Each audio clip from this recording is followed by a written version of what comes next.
The letter fell from Georgia Talmadge's fingers and drifted to the schoolhouse floor like a dead leaf in October wind.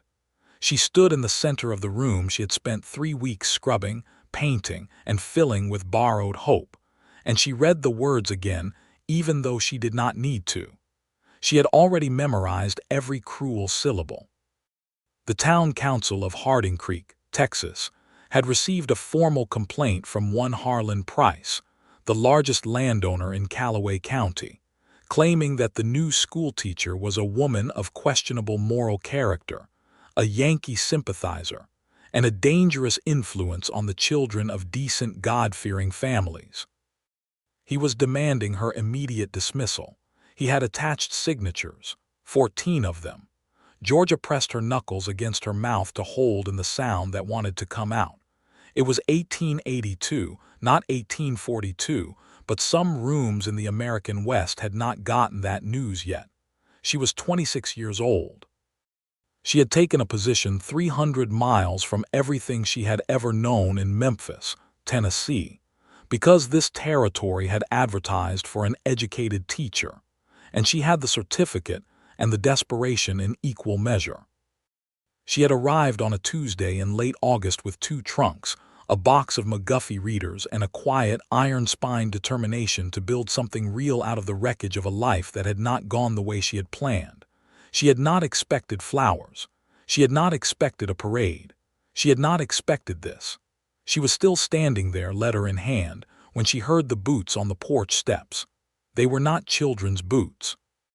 They were heavy, deliberate, the kind of footfall that belonged to a man who had somewhere to be but was choosing not to hurry.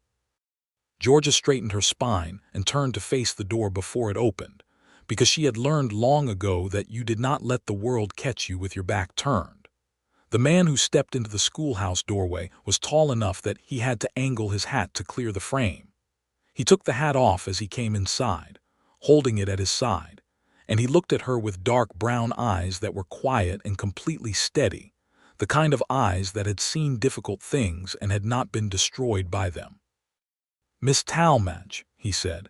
His voice was low and even, carrying a West Texas drawl that turned her name into something with weight and texture. "I heard about the letter." Georgia looked at him for a long moment. She had seen him before, distantly. Clayton Dawson. He ran the largest cattle operation on the east side of Harding Creek that was not owned by Harlan Price. She had been told, in the way that small towns tell you things sideways and obliquely, that there was a history between those 2 men that ran deep and dangerous. "News travels fast in this town," she said, her voice steady because she would not let it be anything else. "Price's foreman was at the feed store this morning bragging about it." Clayton stepped further into the room, glancing around at the carefully arranged desks, the chalkboard she had chalked and rechalked until the lines were perfectly straight, the rows of primers stacked on the corner shelf. He said the council would fold by noon. "It is 10:30, Georgia said. Something shifted in those brown eyes. It might have been respect, or it might have been something more complicated than that. "Yes, ma'am, that is why I am here." That was how it started, not with flowers and not with a parade. With a man placing his hat on one of the small children's desks and sitting down across from her to explain, with calm and thorough precision, exactly how Harlan Price operated, exactly which council members were frightened of him, and which ones merely owed him money, and exactly what Georgia Talmadge would need to do to hold on to the life she had come here to build. She listened. She asked precise questions. She took notes in the small leather journal she kept in the pocket of her skirt. And somewhere in the middle of all that practical conversation, with the autumn light coming through the windows, she had washed herself. She felt something she had not felt in a very long time. She felt like she was not entirely alone. She had arrived in Harding Creek 6 weeks before that letter fell. The town sat at the edge of a wide limestone plateau, surrounded by live oak and cedar, with a creek that ran copper-colored after rain and clear as glass in the dry season. It had one main street, a church, a livery, a general store run by a man named Eli Fitch who knew everything about everyone and charged fair prices, a saloon that Georgia had not entered and did not plan to, and a cluster of modest houses that spread out from the center the way water spreads when you pour it on a flat surface. The schoolhouse was at the northern edge of town, slightly separated from everything else, set on a low rise that gave it a view of the surrounding hills. It had been built 2 years earlier with lumber donations and high intentions, and then sat empty for 18 months because the first teacher hired had left after a single week, citing the isolation and the rattlesnakes. Georgia had read about the rattlesnakes in the letter describing the position, and had thought privately that she had dealt with worse things than snakes. She was from Memphis, but she had grown up poor on the edge of Memphis, which was a different thing entirely from growing up comfortable and simply claiming the city.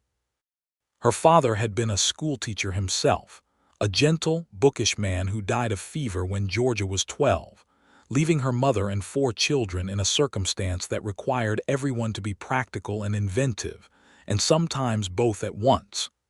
Georgia had gotten her teacher's certificate at 21, taught in a primary school in the city for 4 years, and had been perfectly content with that life until she was not. There had been a man in Memphis. His name was Douglas Carr, and she had been engaged to him for 11 months before she discovered that he was also engaged to someone else. A cotton merchant's daughter who came with connections Douglas found more useful than George's particular combination of intelligence and lack of social standing. The betrayal had not broken her, but it had changed the shape of something inside her, made her restless and careful, and unwilling to remain in a place where she might turn a corner and see his face. When the advertisement from Harding Creek reached her through the State Teachers Association, she had read it 3 times and then written her letter of application before she could talk herself out of it. New place, new purpose, no Douglas Carr. What she had not anticipated was Harlan Price. She learned about him in layers, the way you learn about weather in a new place, first theoretically and then through actual storms. He was 54 years old, had been in Callaway County since before the war, and had built his fortune through a combination of genuine hard work and an absolute absence of scruple about whose land ended up adjacent to his operations. He had 3 adult sons who reflected his character with varying degrees of accuracy, and he employed about 30 men on his ranch who were loyal to him because loyalty to Harlan Price was the safest available option within a 50-mile radius. He did not want a school in Harding Creek, not because he opposed education in principle, or so he claimed, but because he opposed this particular teacher, this Georgia Talmadge from Tennessee with her Yankee-trained ideas about what children deserve to know. He had said at the town council meeting, before Georgia arrived, that a woman alone could not manage a frontier schoolroom. He had said it again publicly at the general store during Georgia's 2nd week. He had been waiting, she understood now, for a pretext. The letter was not really about her character. It was about the fact that she had, in her first week of classes, assigned a reading lesson that included a passage about Frederick Douglass. Eli Fitch, the general store owner, had warned her. Price's got 3 boys who haven't cracked a book in their lives, and he intends to keep it that way, Eli had said, in that sideways manner of his, while wrapping her sugar order in brown paper. The Dawson boy now, he's different. His father believed in schooling. Georgia had stored that information without knowing what to do with it. Then the letter came. Then the boots on the porch steps. Then Clayton Dawson sitting in a child's desk with his hat in his hand, telling her exactly how to fight back. He was 30 years old, she learned. He had taken over his father's ranch at 22 when his father died of a heart attack during a branding, and had spent the 8 years since expanding carefully, building a reputation for fair dealing and honest work that stood in direct contrast to Harlan Price's reputation for the opposite. He did not have siblings. He had a foreman named Royce Holt who was 65 and had been with the ranch since Clayton was a boy, and 3 hired hands, and a cook named Berta who was Royce's wife, and who apparently ran the ranch house with the same calm authority that Georgia intended to run the schoolhouse. He told her which council members she needed to speak to. He told her that the mayor, a man named Thomas Albright, was not under Price's thumb the way some of the others were, and that if she could get to Albright with her case before noon, the complaint would be reviewed rather than acted upon immediately. He told her that she should bring her certificate, her letter of hire, and any correspondence showing the terms of her contract, and that she should be direct and not apologetic because Albright respected plain speech and was made uncomfortable by women who seemed to be pleading. "How do you know so much about how Mayor Albright thinks?" Georgia asked. "Because we play chess on Thursday evenings," Clayton said, "and in 8 years of playing chess with a man, you learn how his mind works." Georgia studied him for a moment. "Why are you helping me?" He was quiet for a beat, the kind of quiet that was not empty but full of something being carefully considered. "Because Price has been pushing people out of this county for 20 years, he said finally, "and because this town needs a school that stays open." He paused. "And because you washed those windows yourself on a Saturday morning and I saw you doing it, and I thought anyone who cares that much about something she's just started deserves a fair chance to finish it." Georgia felt heat move into her face and was annoyed at herself for it. "That is a practical answer and a sentimental one," she said. "Yes, ma'am," he said. "I am a practical and sentimental man." She went to see Mayor Albright at 11 o'clock. Clayton did not accompany her, which was the right instinct, because showing up with a male ally would have undermined the very point she needed to make, which was that she was competent to stand on her own ground. She brought her certificate and her letter of hire and her contract, and she laid them on Albright's desk in the neat, logical order of a person who had been building her case since the moment the letter hit the floor. Albright was a compact, gray-haired man with a precise mustache and careful eyes. He listened to her without interrupting, which she appreciated enormously. When she finished, he tapped the contract with one finger and said, "The complaint has no procedural standing while you are performing your duties within the terms of your employment. I will inform the council." "And if Mr. Price refiles?" Georgia asked. "Then you will be notified and given the opportunity to respond, as is proper procedure," Albright said. He looked at her steadily. "Miss Talmadge, I hired you because your credentials are exceptional, and because this town has been trying to establish a functioning school for 2 years. I did not hire you to have that school closed before it opens. Do your job well and I will do mine." Georgia walked out of the mayor's office into the brilliant Texas morning and breathed the dry cedar-scented air and felt, for the first time since the letter, like she might actually be all right. She did not go looking for Clayton Dawson to tell him. She did not think that was appropriate, and anyway she was not sure what she would say. Instead, she went back to the schoolhouse and prepared the next day's lessons with the methodical focus that had always been her best defense against feeling too much. But he was there the next morning. The first day of school was a Monday in September, and Georgia had been at the schoolhouse since 6 in the morning, arranging and rearranging the room, checking the primer supplies, writing the day's schedule on the chalkboard in her clearest hand. The children were not expected until 8 o'clock. At 7:30, she heard boots on the porch steps again, and looked up from her desk to find Clayton Dawson in the doorway with 2 cups of coffee in a wire carrier, and a look on his face that was carefully neutral but not, she thought, as casual as he intended. "I was passing by," he said. She looked at him for a moment. The Dawson Ranch was on the east side of town. The schoolhouse was on the north side. There was no road between the two that could be described as a passing-through route to anywhere. "Were you?" she said. "Thought you might not have had time for coffee," he said. She had, in fact, not had time for coffee. She had been at the schoolhouse since before the town's diner opened. She took the cup he offered and said, "Thank you." He stayed for 20 minutes. He did not try to help her arrange things or offer suggestions about the room.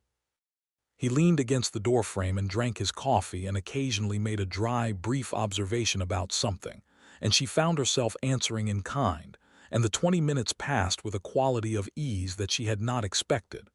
When the first children began arriving up the hill path, he put on his hat and stepped back off the porch. "Good luck, Miss Talmadge," he said. "It is not luck I need," she said. It is cooperation and quiet. I imagine you will get both, he said, and walked away down the hill.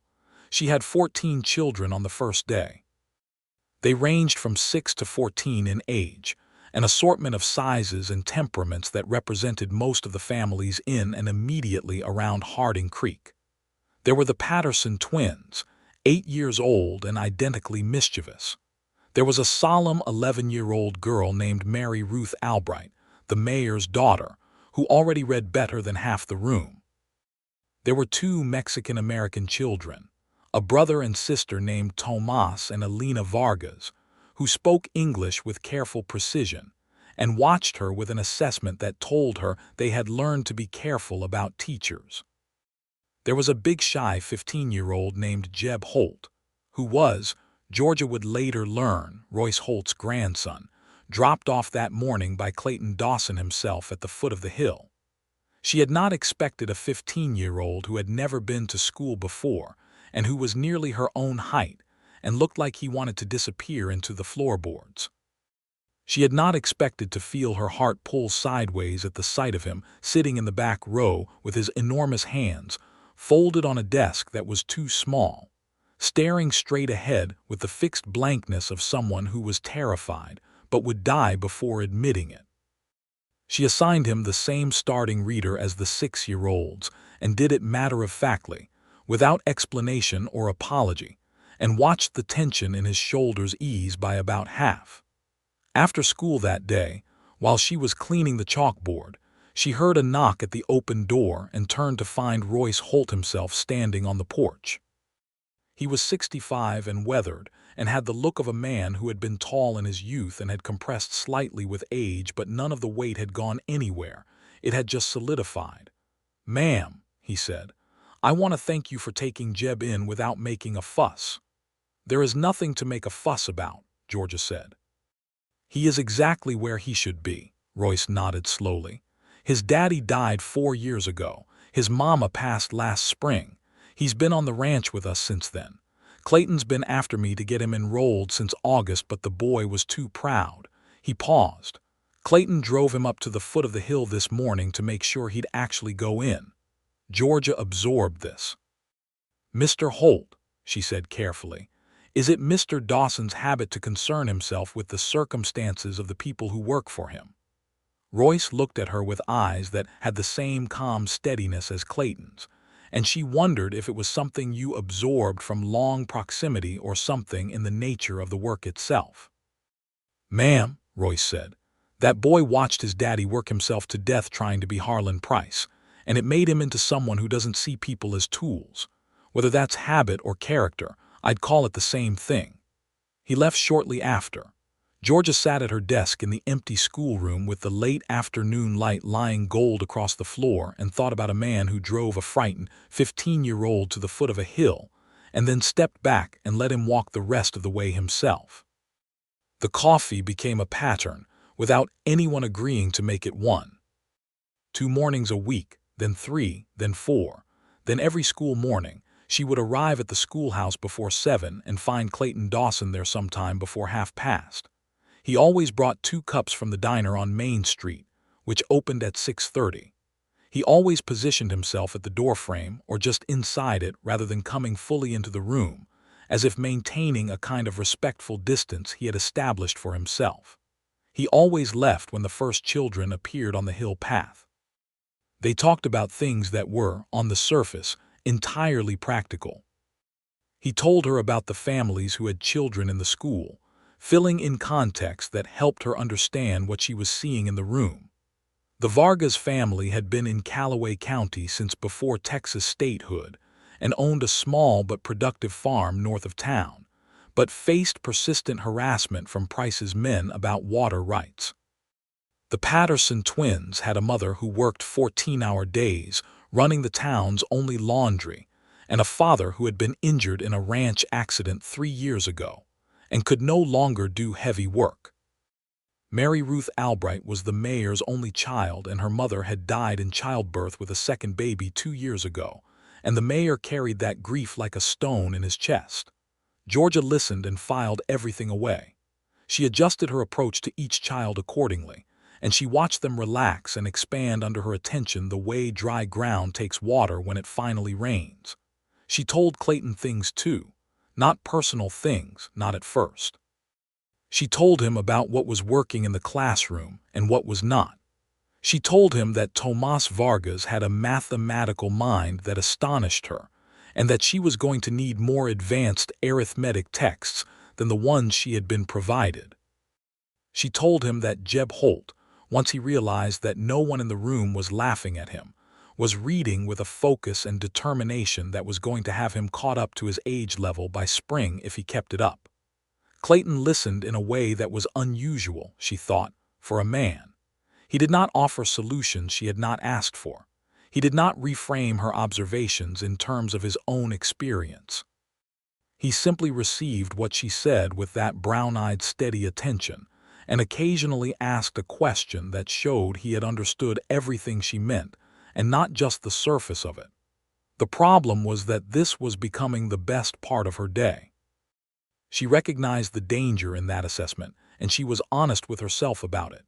Because self-deception was something Georgia Talmadge had resolved never to permit herself again after Douglas Carr.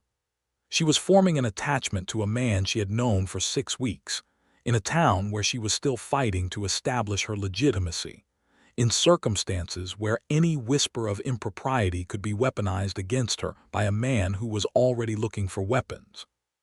She told herself, on a cool October morning when he handed her a coffee cup, and their fingers overlapped briefly on the handle, and she felt the warmth of that contact travel up her arm and into the center of her chest, that she needed to be careful, that she needed to keep this in the category of professional acquaintance and mutual respect, that she could not afford the cost of another miscalculation of a man's character.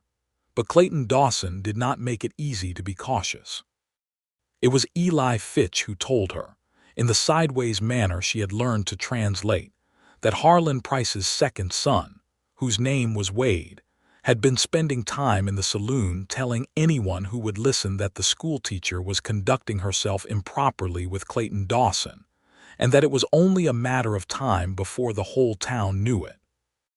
Georgia heard this on a Wednesday afternoon in mid-October, standing at Eli's counter with a list of supply requisitions, and she felt the familiar cold fury move through her, the kind she had learned to keep perfectly invisible on the outside. "What is the council's view of such rumors?" she asked, her voice entirely level. Eli looked at her with the particular sympathy of a man who has been watching small towns operate for 40 years. "Mayor Albright has told Wade Price twice publicly that he will not hear slander spoken against the school's teacher in his presence. That's done some good, but the elder Price is different. He's got patience. He's waiting."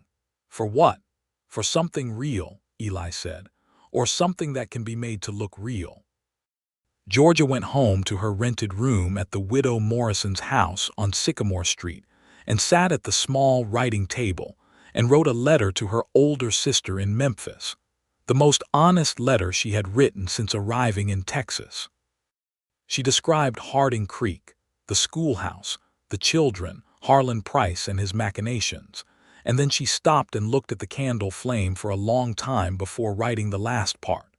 She wrote that there was a man who came to the schoolhouse in the mornings before the children arrived, and that she was afraid she was beginning to depend on those visits more than was prudent, and that she did not entirely know what to do about it. Her sister wrote back 3 weeks later. The letter contained 3 sentences of practical sympathy and 1 sentence that Georgia read 4 times.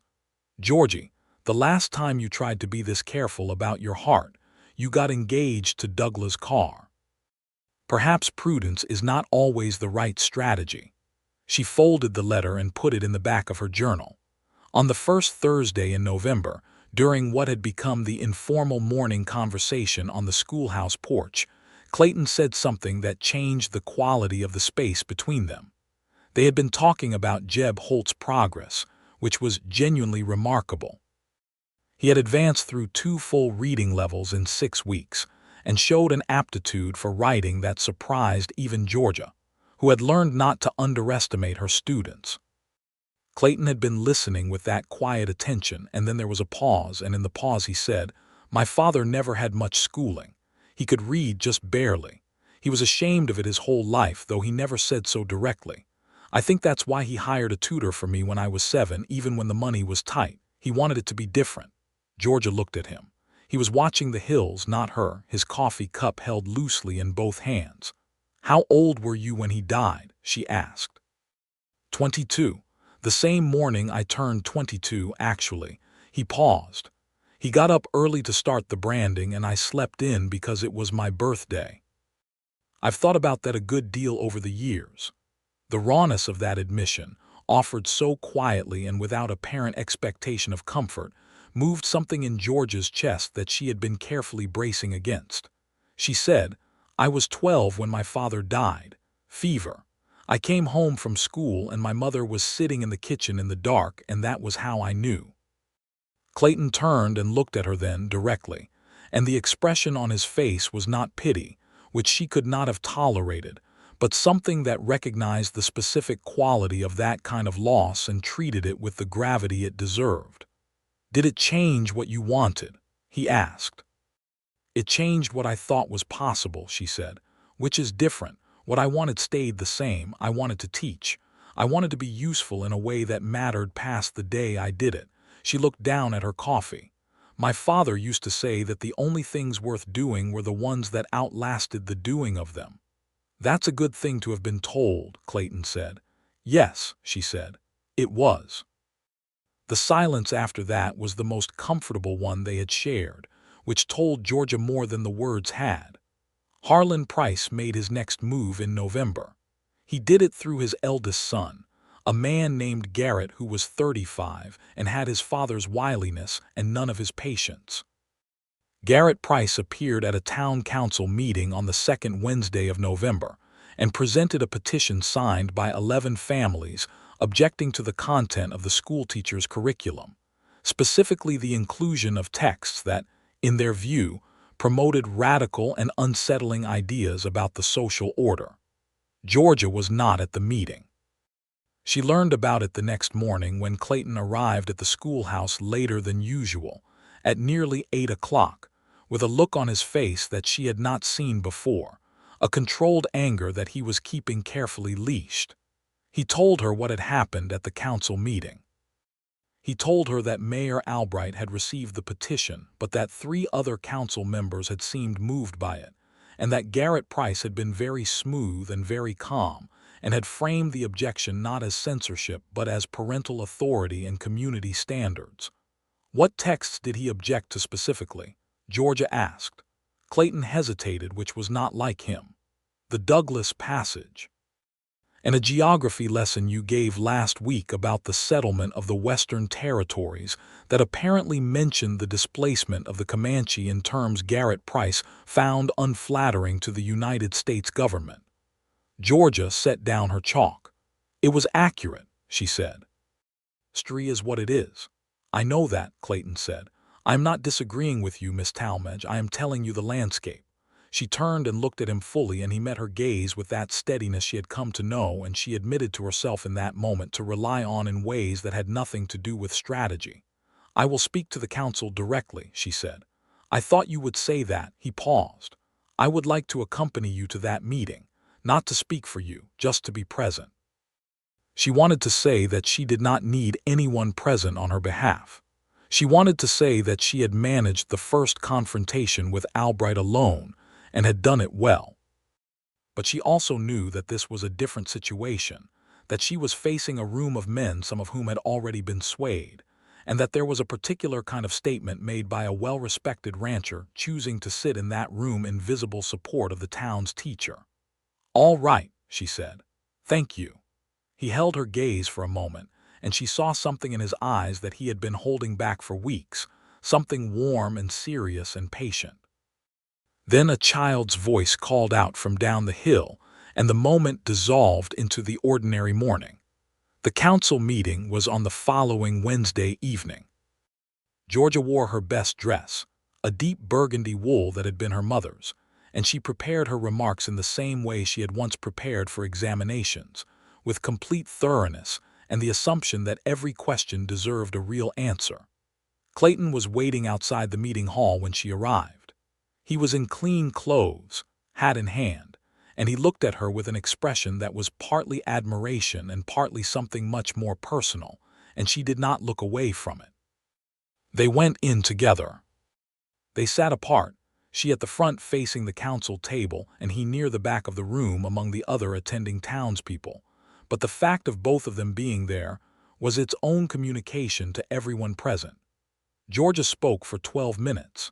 She outlined her curriculum with precise reference to the educational standards of the state of Texas, which she had telegraphed to Austin about the previous week and received confirmation of. She quoted the specific passages in question, placed them in context, and then read aloud the student assessment scores she had compiled over the first 8 weeks of school, which demonstrated that every child in the room was making measurable progress and that 2 students who had been considered unable to benefit from formal education were reading fluently. She did not apologize for the Frederick Douglass passage or the geography lesson. She explained them. There was a difference. Mayor Albright asked 2 clarifying questions. The other council members who had seemed swayed by Garrett Price were now watching Georgia with the particular attention of people who are realizing they have been presented with a different picture than the one they were shown earlier. Garrett Price spoke for 8 minutes. He was smooth and certain, and invoked parental authority and community cohesion, and the importance of protecting children from premature exposure to divisive ideas. He was well practiced at this. But he had not expected Georgia to have the state educational standards in her hand, cited chapter and verse. And he had not expected the mayor to say at the end, "Miss Talmadge's curriculum is in full compliance with the standards of the state of Texas. This council will take no action against it." Walking out of the meeting hall into the cold November night, Georgia heard Harlan Price himself, who had been sitting in the back of the room in silence the entire time, say something quietly to Garrett as they filed out. She did not catch all of it. She caught the end. The patience to do this right. The warning settled into her like cold water. Clayton fell into step beside her on the boardwalk. They walked in the direction of the widow Morrison's house, which took them down the main street in the dark and the cold with the stars overhead the size of things you couldn't name. "He's not done," Georgia said. "No," Clayton agreed. "He said something to his son about patience." "Price plays long games," Clayton said. "He has more land and more time than most people in this county. He's used to winning by attrition."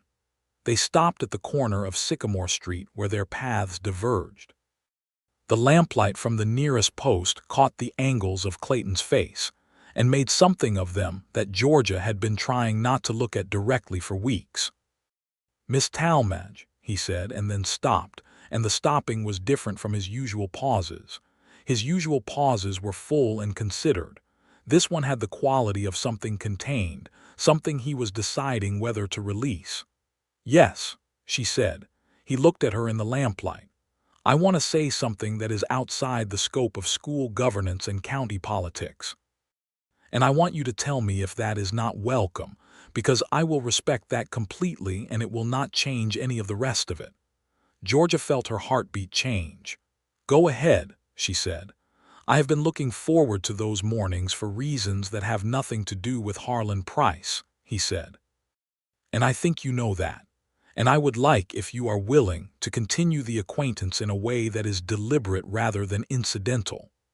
The honesty of it, the plain, unhidden honesty, was the thing that got her.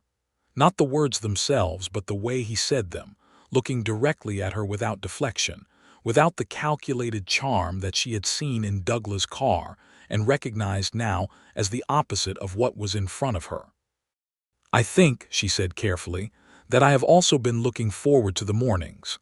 He smiled, and it was a different kind of smile than she had seen from him before, less guarded, reaching all the way up into those brown eyes.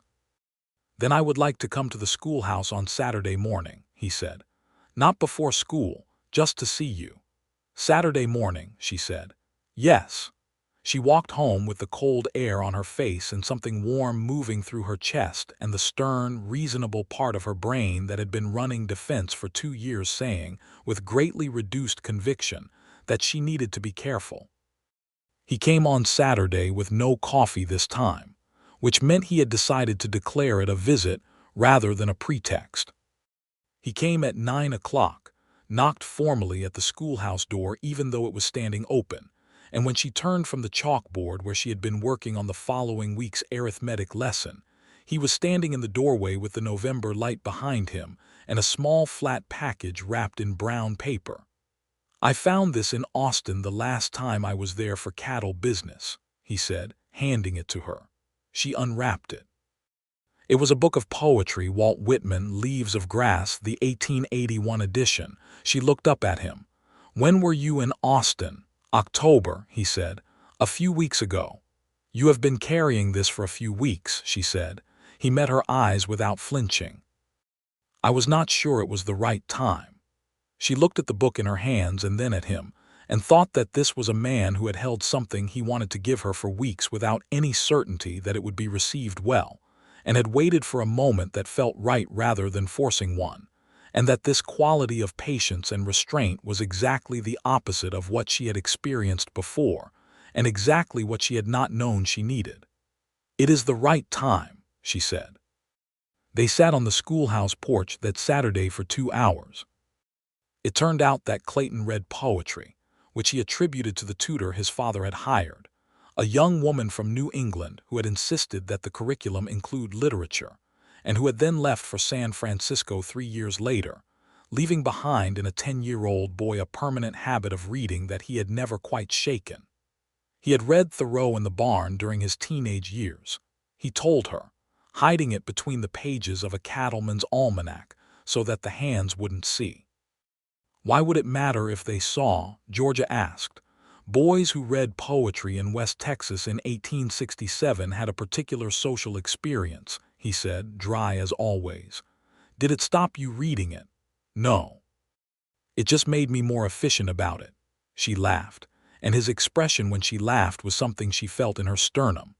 After that Saturday, the mornings before school continued as before, but they were different in their quality. Still practical, still full of the business of the school and the town and the ongoing problem of Harlan Price. But now there was an undertow to every exchange, a current of personal meaning that ran beneath the surface of every sentence. He told her about the ranch, about the particular challenge and satisfaction of raising cattle on limestone plateau country, where the grass was thin and the water had to be managed carefully, and the work never ended, but the land was beautiful in a way that got into you. He told her about the years after his father died when he had been young and frightened, and doing everything by feel because his father, for all his love of him, had not had time before his death to teach him everything he needed to know. She told him about Memphis, about her childhood with limited money and unlimited books, because her father had believed that the library card was the great democratic equalizer. She told him about her students there, 3 years of city children who had been small and scruffy, and had looked at her on the first day with the specific calculation of children, assessing whether an adult was worth trusting. She told him obliquely about Douglas Carr, not naming him but describing the experience with enough clarity that Clayton's expression changed in a way she recognized as anger on her behalf, controlled and quiet, but unmistakable. "He underestimated you," Clayton said. "He valued other things more," Georgia said. "Same result," he said, "and his loss." December came in cold and clear. The schoolroom took on the smell of the wood stove that Georgia had learned to manage with the efficiency of necessity. Jeb Holt was reading at a 12-year-old level, and writing compositions that Georgia had begun to suspect were actually better than the example pieces in her teacher's manual. The Vargas children had formed a quiet alliance with Mary Ruth Albright that Georgia watched with quiet satisfaction. The Patterson twins had made enough progress in their reading that their mother had come to the schoolhouse on a Tuesday afternoon, thin and exhausted from the laundry, and had taken Georgia's hand and held it for a moment without speaking, which meant more than most speeches Georgia had heard. Harlan Price had been quiet for 6 weeks, which Eli Fitch told her was not reassurance. When Harlan's quiet, Eli said, it means he's building something. What he had been building, as it turned out, was a financial argument. On a Friday in mid-December, Georgia arrived at school to find a notice nailed to the schoolhouse door. It was from the county treasurer's office, informing her that the allocation for the school's operating budget had been reduced by 60%, effective January 1st, on the grounds of insufficient enrollment to justify full funding. She had 14 students. The minimum enrollment for full funding, according to the county's own charter, was 12. She had 14 students. She read the notice 3 times. She went directly to Mayor Albright's office. He was already there, and he already knew, and his expression told her that he was angry about it in the specific way of a man who is angry at himself for not having anticipated an attack from a direction he should have seen coming. Price is on the county budget committee, Albright said. I should have anticipated this. Can it be challenged? Georgia asked. On the enrollment numbers, yes, but Price will argue the figures are recent and the trend is downward. He rubbed his forehead. He's claiming that several families have indicated they intend to withdraw their children in January. Which families? Albright looked at her with something that might have been reluctance. The Price Ranch hands families, 4 households. That would bring enrollment to 10. Georgia sat with this for a moment. Harlan Price was threatening to pull his employees' children from school, thereby reducing enrollment to below the funding threshold, thereby forcing the school to operate at reduced capacity or close. He was using children as a pressure mechanism. I will speak to those families myself, she said. Albright looked at her. Miss Talmadge, those men work for Harlan Price. If they are told to keep their children home, then they will make that choice, Georgia said. But I would like them to make it knowing that I came and asked them directly. And I would like them to know that their children's places in the school will be held regardless of what their employer tells them. She was at the first ranch hand's house by noon. His name was Samuel Bridges, and he had a wife and 2 daughters, ages 7 and 9, who had been in Georgia's classroom since September and who could now read well enough to help their mother write letters to family in Oklahoma. Samuel Bridges met her at the door of a modest house at the edge of Price's property with the expression of a man caught between things he could not reconcile, and Georgia felt sorrow for him and then set the sorrow aside because sorrow was not useful. Mr. Bridges, she said, I am not here to put you in a difficult position with your employer. I am here because your daughters have made real progress this fall, and I want you to know that the school will remain open, and their places will be there for them, whenever circumstances allow. Bridges was quiet for a long moment. He looked at his hands and then at the horizon and then at Georgia. Miss Talmadge, he said slowly, Price told us this morning that the school was going to close by January anyway, on account of not having the money to stay open. He said we might as well start planning. The school is not going to close, Georgia said. He looked at her. You sound sure of that. I am working on being sure of it, she said, which was honest. She visited all 4 households that afternoon. At each door she delivered the same message with the same steadiness, and at each door she saw the same conflict in the adult faces, the pull between economic safety and something else, something harder to name but present nonetheless in the way they all mentioned, in some form, what the school had done for their children. She was on her way back into town when she heard the horse behind her and turned to see Clayton riding up on a bay quarter horse, moving at a trot that slowed to a walk as he came alongside her. Eli told me about the budget notice, he said. I have visited all 4 households, Georgia said, walking. He rode at the pace of her walking, which was a particular kind of attention she noticed. How did it go? They are afraid, she said. Reasonably so. They live on Price's land and work for his wages, and their children have places in my school only as long as that situation is stable. I cannot fault any of them for the calculation. Clayton was quiet for a moment. I own 6 lots in Harding Creek that I've been holding since I bought out the Mercer estate 2 years ago. I've been waiting for the right use for them." He paused. "I'd like to donate one of them to the school district to support a revenue-generating lease arrangement. The income would cover approximately 70% of the operating shortfall." Georgia stopped walking. He stopped the horse. She looked up at him in the low December sun, squinting slightly against the light. "You have been sitting on 6 lots for 2 years," she said slowly. "Yes. And you are deciding to use one of them now." "Yes." "Why?" He looked at her steadily.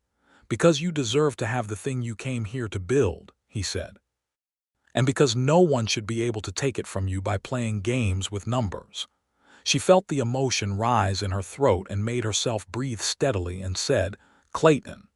It was the first time she had used his given name. She had not planned it. It simply came out that way in that moment. His expression changed completely when she said it.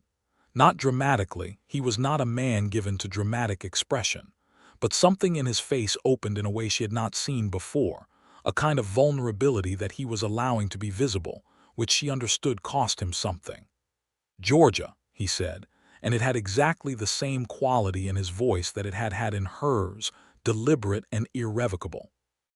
"I will let Mayor Albright know about the lot," she said, her voice not entirely steady. "I'll speak to him tomorrow morning." She nodded and started walking again. He rode alongside her for another 50 yards and then turned toward the East Road and his ranch, and she watched him go and felt the shape of what was happening between them as clearly as she had ever felt anything in her life. January brought the cold in earnest, and with it, a development that Georgia had not foreseen. Harlan Price, apparently concluding that the financial tactic had been blunted by Clayton's lot donation, changed his approach entirely. He stopped working through official channels. He began working through social ones. His wife, a thin bird-like woman named Constance who Georgia had seen at the dry goods store twice, and who had never spoken to her, appeared at a quilting circle hosted by the widow Morrison, with a story about a teacher in a town in New Mexico who had been dismissed for conducting an inappropriate relationship with a local man, and how unfortunate it was when the town's faith in an educator was undermined by such behavior, and how children deserved stability and moral example. The widow Morrison, to her considerable credit, had responded by saying that in her observation Georgia Talmadge was the most industrious and respectable young woman she had encountered in 30 years of hosting boarders, and that she would thank Constance Price to keep her insinuations to herself. But the story had been told, and the telling was its own kind of damage. Georgia heard about it, as she heard about everything in Harding Creek, through Eli Fitch. She heard about it on a Tuesday morning and spent the whole school day maintaining perfect composure, and then sat in her room at the widow's house that evening and felt the weight of it settle into her. This was the trap she had always known was being laid. Not the budget arguments, not the curriculum complaints, not the petition. Those were distractions. The real weapon was this, the oldest weapon available against a single woman, her reputation. She and Clayton had been careful, scrupulously, painfully careful. He came to the schoolhouse in the mornings, a public place, in full view of the road and anyone who passed. He had taken her to Sunday dinner twice at the town's only restaurant, in plain sight of everyone in Harding Creek.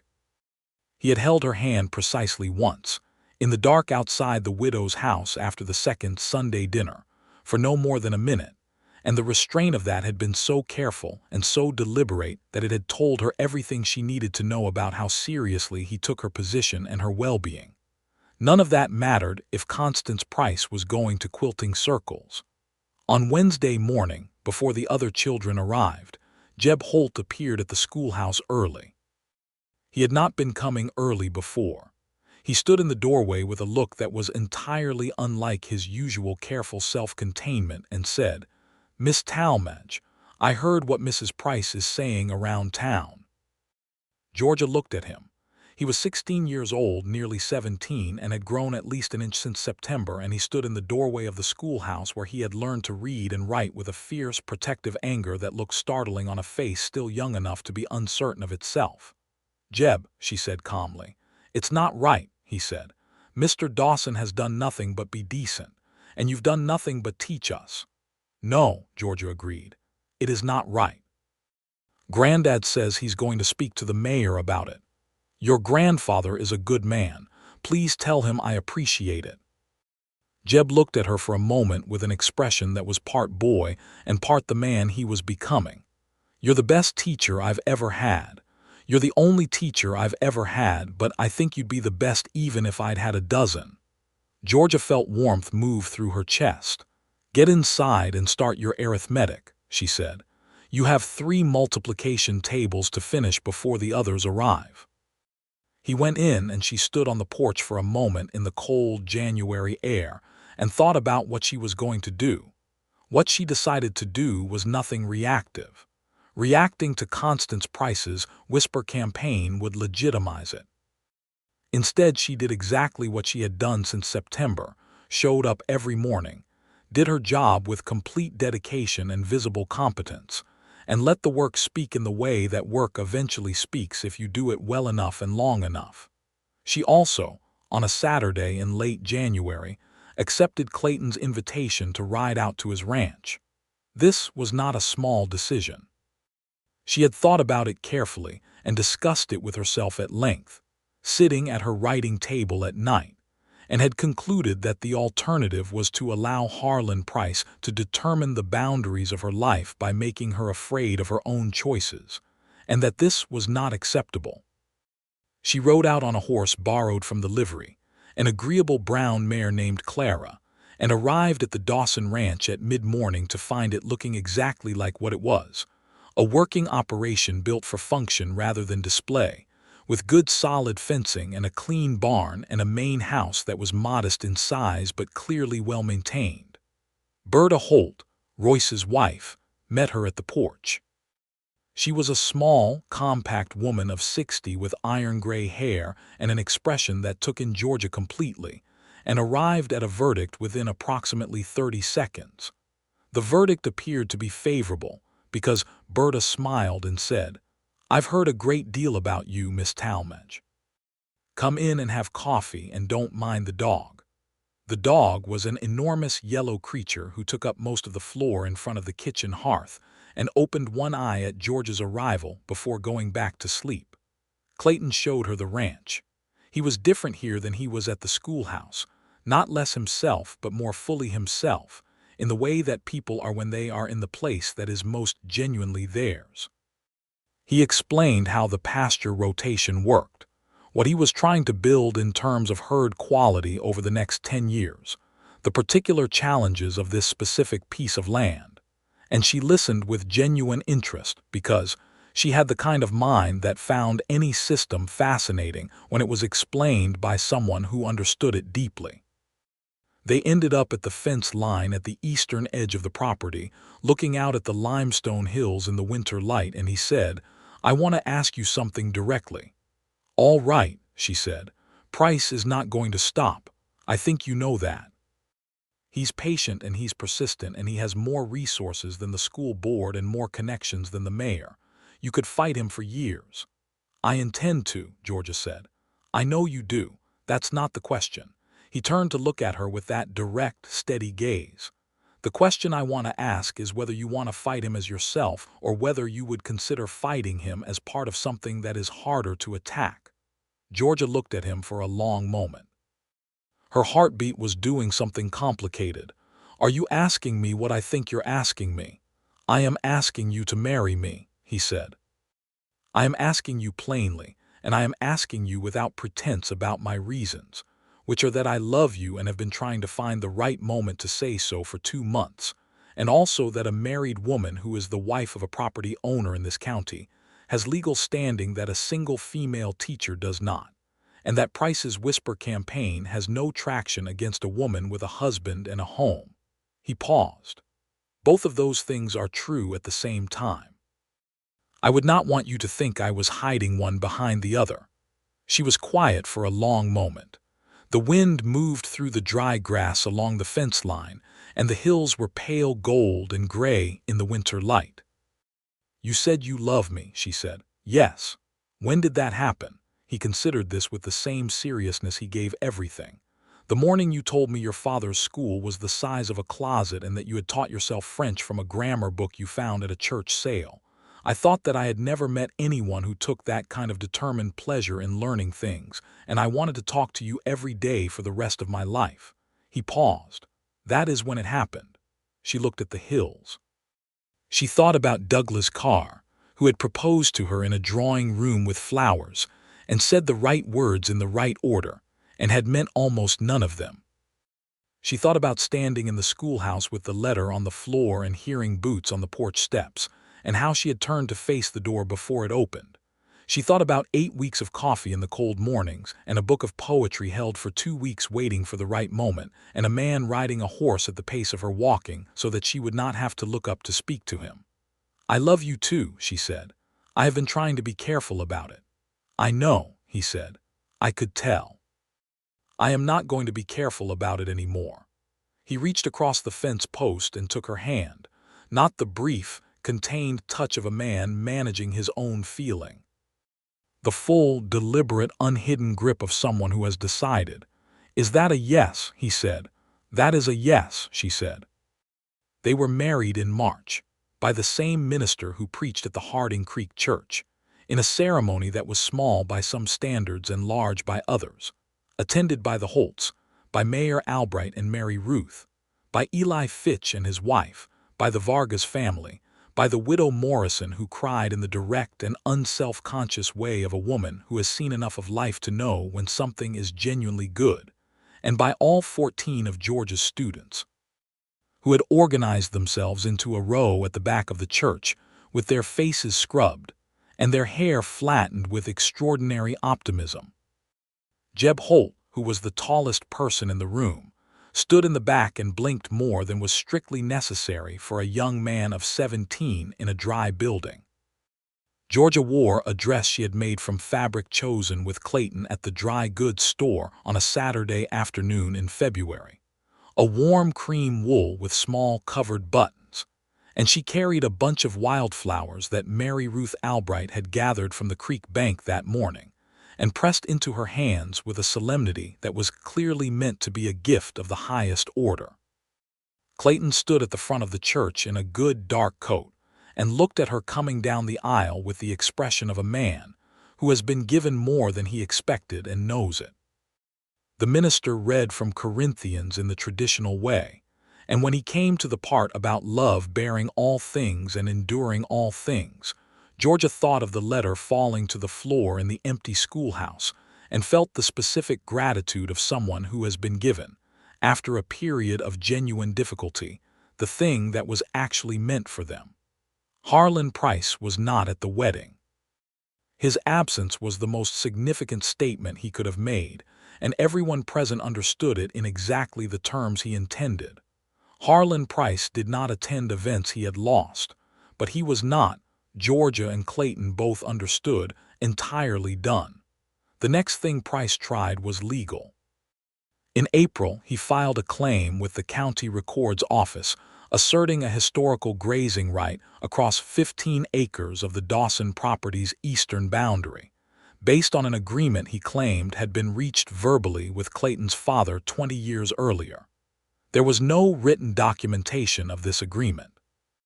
There were, however, 2 witnesses Price had managed to locate who were willing to testify to it.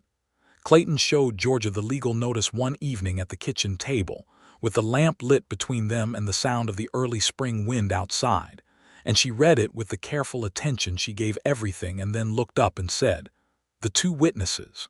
Who are they?" He named them. One was a former Dawson Ranch hand who had left under poor circumstances 5 years ago. The other was a man who owed Price money. Georgia went to her writing table and pulled out her journal and the careful notes she had been keeping since October about the social and financial relationships in Callaway County, the same notes she had taken to protect the school. She found 2 entries of relevance and showed them to Clayton.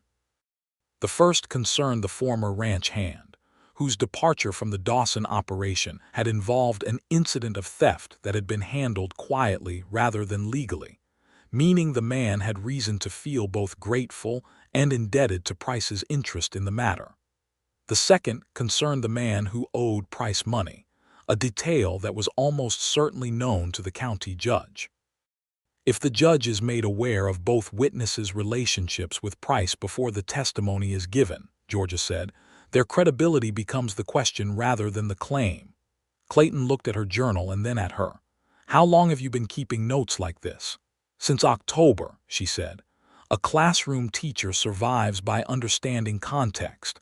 The same is true in any environment. He was quiet for a moment, and then he laughed, low and genuine, the kind of laugh that came from being genuinely surprised and pleased at the same time. "Georgia Talmadge," he said. "Georgia Dawson now," she reminded him, mild as milk. He reached across the table and put his hand over hers, warm and solid. "Georgia Dawson," he agreed. They presented the information about both witnesses to their attorney, a methodical man from San Antonio named Beckett who took the Dawson Ranch as a client with the specific enthusiasm of someone who had been looking for a clean case to set against Harlan Price's operations for several years. The judge reviewed the witness credibility concerns with the expression of a man who is not surprised, and the case was suspended, pending additional evidence that Price's camp was unable to produce in the required time. Price did not file another legal claim. He did not send his wife to any more quilting circles with pointed stories. He made one more public statement at the 4th of July celebration in Harding Creek, when he said to a group of men near the fire that Clayton Dawson had made a poor bargain and would find out soon enough. Clayton was standing 10 feet away and heard it and said nothing, which Georgia thought was entirely the right response. By August, Harlan Price had largely redirected his energy toward a dispute with a neighboring county over a road access easement, and the pressure on the Dawson Ranch and the school subsided the way weather subsides, not gone from the world but not immediately overhead. The school opened for its second year in September with 16 students. 2 new families had settled near Harding Creek over the summer, one of them with 3 children, and the enrollment increase was its own small victory. Jeb Holt returned for his second year, now 18, and was reading at a level that Georgia privately believed was above many college-educated men she had encountered.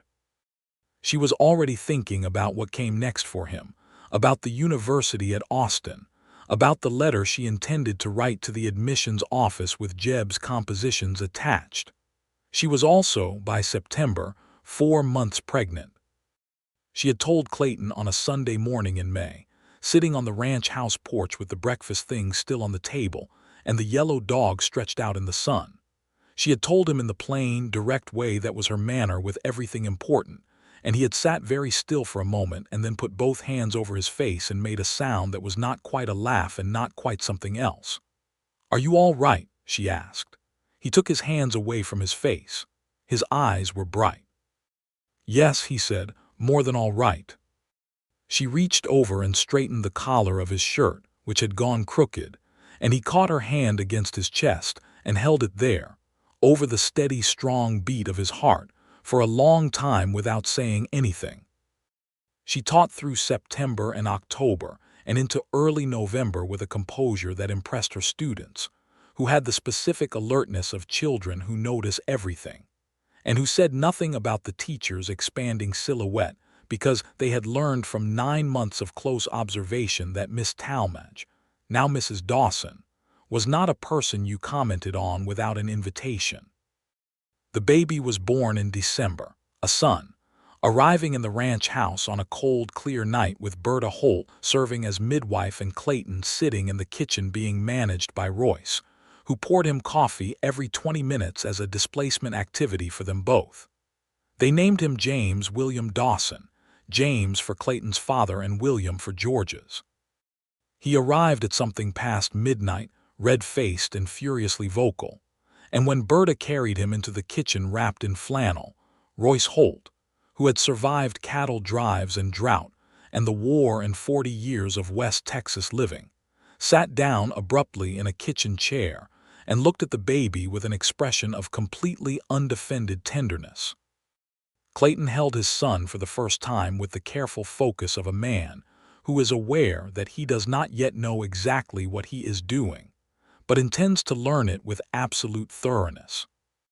Then he went in to Georgia, who was exhausted and luminous in the candle-lit bedroom, and sat on the edge of the bed and looked at her with an expression she would remember for the rest of her life. "Hello," he said. "Hello," she said. "You did something extraordinary." "We did something extraordinary," she said, "though your part was admittedly finished some months ago." He laughed, which was what she had intended, and took her hand and held it.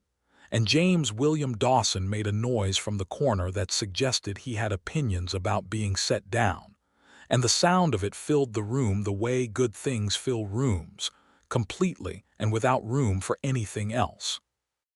Jeb Holt left for Austin in the following spring, armed with a letter of recommendation from Georgia that had taken her 3 evenings to write because she could not stop adding things. He left on a Tuesday morning in March, standing at the foot of the schoolhouse hill in his good coat with a bag that Berta had packed and repacked 3 times, looking at Georgia with those large hands at his sides and the expression of a young man who is both terrified and ready. "You will write," Georgia told him. "Yes, ma'am," he said. "Mrs. Dawson, and when it is hard, you will remember that you learned to read at 15 and made it look easy after the first month." He looked at her for a moment. "It wasn't easy," he said. "You just made it feel possible." She felt the sting of tears and suppressed them with the discipline she had developed over years of schoolrooms. "Go," she said. "You are going to be wonderful." He went. He wrote every 2 weeks, letters that arrived at the schoolhouse and were read aloud to the class, with a mixture of education and entertainment, describing his studies, his professors, the city of Austin, and a young woman named Clara who was also a student at the university and who played piano and had, Jeb wrote in his 7th letter, been kind enough to show him around the library when he first arrived, and had not laughed at his West Texas accent.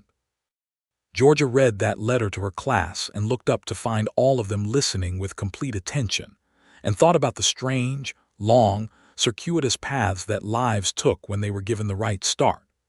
James William Dawson, who they called Will, was walking by his first birthday and talking in complete if idiosyncratic sentences by 18 months, and had his mother's precision of mind and his father's patience, which was a combination that boded well for everyone who would eventually have to deal with him.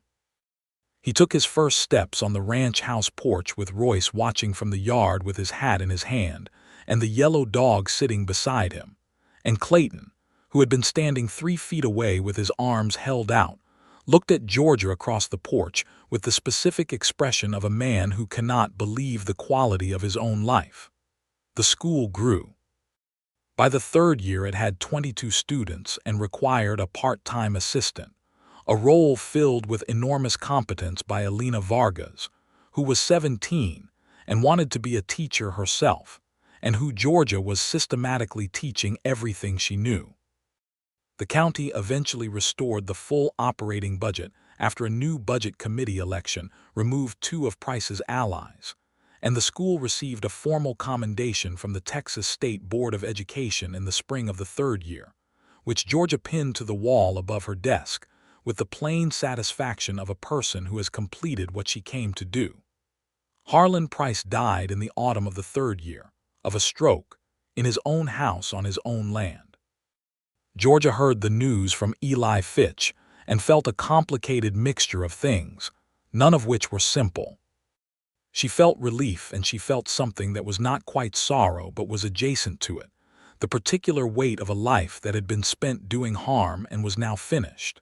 She thought about his sons, Garrett and Wade, and the youngest one, Philip, who had never come after her, and who she had seen once at the dry goods store, a quiet boy in a man's body who looked like someone who had been shaped by something difficult. She said a prayer for Harlan Price at church that Sunday, which was her private business and no one else's, and then put him behind her. That winter, sitting at the kitchen table after Will was asleep and the ranch house was quiet with cold outside and warm inside, Clayton looked at her over the lamp and said, "Are you happy here?" She considered the question with the same thoroughness she gave everything. Outside the window the stars were very large over the limestone hills, and the sound of the cattle was faint and steady, and upstairs James William Dawson was sleeping the deep sleep of a 2-year-old who had spent the day in relentless motion and required significant recovery time. "Yes," she said, "completely. Even with all of it. The whole first year price, the budget. I did not come here expecting it to be easy," she said. "I came here expecting it to be worth it. There is a difference." He looked at her for a moment with those brown eyes that she had been looking into for 3 years now and still found interesting in new ways, the way you found something interesting that was both familiar and continuously revealing itself. "It has been worth it," he said. "Every part of it." She reached across the table in the way he had reached across to her at the fence line years ago and took his hand and held it in hers. "Tell me something," she said. "Anything. That first morning, when you came to the schoolhouse after the letter. What did you actually think when you walked in and saw me standing there?" He was quiet for a moment, turning her question over. "I thought you looked like someone who had just been hit but was not going to fall down," he said. "And I thought that was something I wanted to know more about." She smiled. "And now you know more about it." "I know everything about it," he said, "and I keep finding out more." She got up from the table and went around to his side, and he turned his chair, and she sat on the arm of it the way she would not have done in the first year, when there was still something between them that needed to be carefully navigated. And he put his arm around her waist, and she leaned her head against his, and they sat like that in the lamplight with the stars outside and the fire burning down and the world entirely settled around them. In the spring of their 4th year in Harding Creek, Jeb Holt came home for a visit, taller somehow and carrying himself differently, with Clara at his side. She was a slender young woman from Houston with a precise mind and an observant expression, and a way of listening that Georgia recognized immediately as the quality she prized above almost everything else in a person. She shook Georgia's hand with a firm, unhurried grip and looked at her directly and said, "Jeb has told me about you for 2 years. I am glad to finally meet the teacher who taught him to read." "He taught himself," Georgia said. "I just provided the books and the encouragement not to stop." Jeb, standing behind Clara with his hands in his coat pockets and the expression of a man who has arrived somewhere he was hoping to arrive, met Georgia's eyes and smiled. They stayed for a week. On the last evening before they were to travel back to Austin, they all sat on the ranch house porch with the spring evening soft around them, Georgia and Clayton and Royce and Berta and Jeb and Clara, with Will asleep inside and the last light dying out of the western sky, and talked about the way that things changed and the way that some things did not. Berta Holt, who had delivered Will into the world and who had been feeding Georgia since her first visit to the ranch in January of her first year, said at one point with the directness that was her characteristic register, "You know, when Clayton told me the new teacher was coming to the schoolhouse before school and he was going to go bring her coffee, I told Royce that boy had finally met his match." "You did not say that," Clayton said. "I absolutely did," Berta said. "I said finally someone as stubborn as he is." "I prefer determined," Georgia said. "So does he," Berta said with satisfaction. "That's the match." Royce laughed, which was an event in itself because Royce Holt laughed approximately 6 times per year, and when he laughed it was comprehensive. Clayton shook his head and looked at Georgia with a rueful, completely unguarded affection, and she looked back with the same thing, unguarded and unashamed, in the way she had resolved to love him from the fence line on. That summer Georgia discovered she was expecting again. She told Clayton on a Tuesday morning before school, standing in the ranch house kitchen with the early light coming in, and Will demolishing a piece of cornbread at the table. Clayton set down his coffee cup with a deliberateness that she recognized as him taking a moment. Then he looked at her with the bright eyes he had had the first time. "Again," he said, not a question. "Again," she confirmed. "Good," he said, simply and completely. Will looked up from his cornbread with the alert expression of a 2-year-old who knows something has happened in the room without knowing what.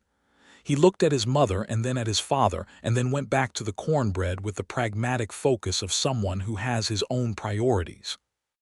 Georgia laughed at her son and felt Clayton's arms come around her from behind, warm and solid, his chin resting on top of her head, and she stood in the kitchen of the life she had built in the wide, difficult, extraordinary country of West Texas, and felt the specific completeness of someone who has found, after a long journey and a true fight, exactly where they were supposed to be. The second baby was a girl. They named her Frances Alois, Frances for Berta Holt's given name, which Berta had never used but which she was clearly moved by to an extent that required her to leave the room briefly when she was told, and Alois for Georgia's mother. She arrived in February on a morning that was cold and clear, and was different from Will in every way from the first moment, quieter and watchful, taking in everything around her with those dark eyes that were Clayton's. Will regarded his sister with initial suspicion that modulated, over the first weeks, into a proprietorial protectiveness that manifested in checking her approximately every 20 minutes during her naps and bringing her unsuitable gifts, a smooth rock, a piece of cedar bark, once an entirely perplexed small lizard that had to be gently returned to the outdoors. The school had, by this time, become the thing Georgia had always intended it to be, a permanent institution in Harding Creek with a strong enough foundation that it would exist past her tenure and be built upon by whoever came after. The commendation from the state had led to a formal school board structure and a small permanent endowment, and there were now two teachers, Georgia and Elena Vargas, who had her certification and taught the younger students with a warmth and rigor that made Georgia proud every time she watched her. There were mornings, usually in spring, when Georgia arrived at the schoolhouse before any of the children, as she had done every morning since September of her first year, and stood on the porch in the early light with her coffee and looked out at the hills, and thought about the letter falling to the floor and the boots on the steps. She thought about Harlan Price and the 14 signatures and the budget committee and Constance Price at the quilting circle, and she thought about all the ways it could have gone differently. She thought about Douglas Carr in Memphis, who had taught her, in the worst way possible, that the measure of a man was not what he said in the good moments, but what he revealed under pressure. And she thought about a tall man with steady brown eyes and a copy of Whitman in his coat pocket, who had stood in a child's desk and talked to her like an equal from the first minute, who had held her hand at a fence line and asked the question plainly without dressing it in anything it was not, who had ridden a horse at the pace of her walking. She thought about what her father had said, about the only things worth doing being the ones that outlasted the doing of them. She was doing those things. She was in the middle of them. The schoolroom behind her held the evidence of it, the small desks and the chalkboard and the rows of books and the 2 years of student composition she kept in a wooden box because she could not bring herself to discard them, those careful, uncertain first efforts at putting thought into language, those first moments of finding that the mind has something to say and the words to say it. Harding Creek held the evidence of it too. Elena Vargas teaching in the room her own children would one day attend. Jeb Holt writing letters from Austin, where he was studying to be a lawyer, the boy who had arrived at the foot of the hill with his hands folded on a too small desk, terrified and determined in equal measure. Mary Ruth Albright, 14 now and reading everything she could find, who had told Georgia last spring that she intended to go to one of the women's colleges in the East when she was old enough, and had looked at Georgia when she said it with the expression of a girl who needed to see that intention reflected back in an adult's face as possible, rather than fanciful. Georgia had reflected it back without hesitation, and Mary Ruth had straightened her spine and nodded, as if something had been confirmed. That was the work. That was the thing that outlasted the doing. On the morning of the school's 5th anniversary, Georgia walked out to the porch and found Clayton already there. He was leaning against the porch rail with 2 cups of coffee, which had never exactly stopped being his approach regardless of marriage and children and the full passage of time, and he was looking out at the hills with the expression of a man who is exactly where he wants to be. "You came before the bell," she said. He turned and looked at her and smiled, the full smile that reached all the way up. "I always come before the bell," he said, and handed her the coffee. She took it and stood beside him at the rail, and they looked out at Harding Creek in the early morning, the town that had resisted her, and then accepted her, and then made itself hers by the simple, persistent fact of her presence and work within it.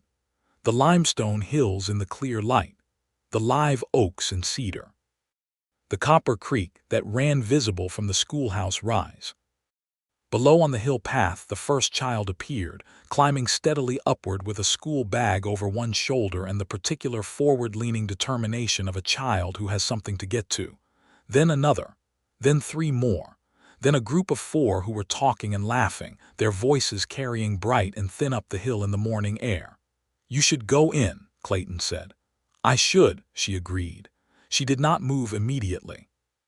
She looked at the children coming up the path and at the hills behind them, and at the man beside her with his coffee and his steady eyes and the life they had made together in this hard and beautiful place.